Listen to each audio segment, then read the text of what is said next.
దేశంలో, రాష్ట్రంలో సగభాగంగా బీసీలున్నారు. దేశవ్యాప్తంగా 56% ఉన్నారని సర్వేలు చెప్తున్నాయి. రాష్ట్ర వ్యాప్తంగా తెలంగాణ రాష్ట్ర ప్రభుత్వ కుటుంబ సమగ్ర సర్వే ప్రకారం 52% బీసీలున్నారని లెక్కలు తేల్చారు. అక్కడ బీజేపీ ప్రభుత్వమేమో మేక్ ఇన్ ఇండియా పేరిట దేశాన్ని అభివృద్ధి చేస్తుందని చెప్తుంది. తెలంగాణ రాష్ట్రం మాత్రం బంగారు తెలంగాణ సాధిస్తామని ప్రభుత్వం ప్రకటించింది. కానీ దేశంలో సగభాగంగా ఉన్న బీసీల అభివృద్ధి కోసం ఈ రెండు ప్రభుత్వాలు పట్టించుకోవట్లేదు.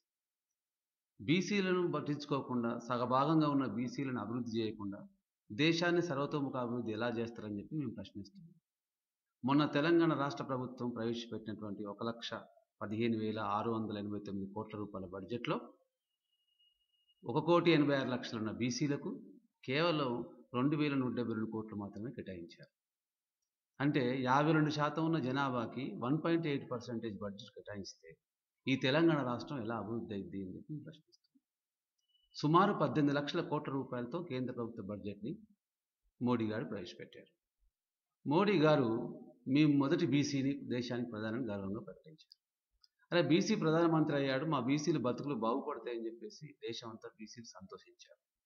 కానీ వారు ప్రవేశపెట్టిన 18 లక్షల కోట్ల బడ్జెట్లో ఒక్క రూపాయి కూడా బీసీ సంక్షేమానికి కేటాయించలేదు. పైగా 32 రకాల పథకాలు ఎస్సీ, ఎస్టీ, బీసీ, వికలాంగుల మహిళలకి కోత పెట్టడం జరిగింది. వీరిద్దరూ ఏం చెప్పారు? ఎన్నికలకు ముందు బీజేపీ పార్టీ ఈ తెలంగాణ రాష్ట్రంలో బీసీ సప్లాన్ కోసం సదస్సులు పెట్టింది. టీఆర్ఎస్ పార్టీ 25,000 కోట్లు బీసీ సంక్షేమానికి కేటాయిస్తానని వాగ్దానం చేసింది. కానీ అధికారంలోకి వచ్చిన వీళ్ళు ఈరోజు బీసీలకు అన్యాయం చేస్తున్నారు.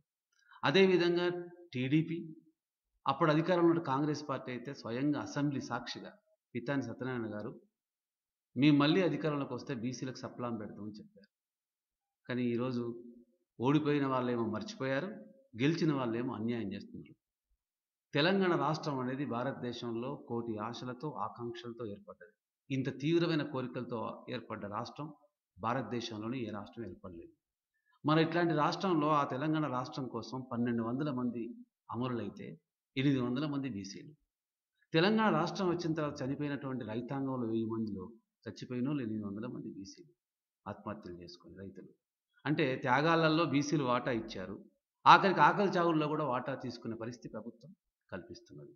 అందుకనే ఈరోజు కేంద్ర ప్రభుత్వ బడ్జెట్లో సుప్రీంకోర్టు ఒప్పుకున్నటువంటి రిజర్వేషన్స్, చట్టబద్ధ రిజర్వేషన్స్ 27% ఉన్నాయి. కాబట్టి ప్లానెడ్ బడ్జెట్లో 27% పెడుతూ, అట్లాగే రాష్ట్ర ప్రభుత్వ బడ్జెట్లో కూడా ప్రణాళిక బడ్జెట్లో ఇక్కడ 29% బీసీలకు రిజర్వేషన్స్ ఉన్నాయి. వాళ్ళకి అలా పెడుతూ క్రమంగా జనాభా ప్రాతిపదికన నిధులు పెంచుకుంటూ చేస్తూ బీసీలను అభివృద్ధిలోకి తీసుకొచ్చి తద్వారా దేశ అభివృద్ధికి, రాష్ట్ర అభివృద్ధికి ఈ ప్రభుత్వాలు తోడ్పడాలని చెప్పేసి మేము డిమాండ్ చేస్తాం.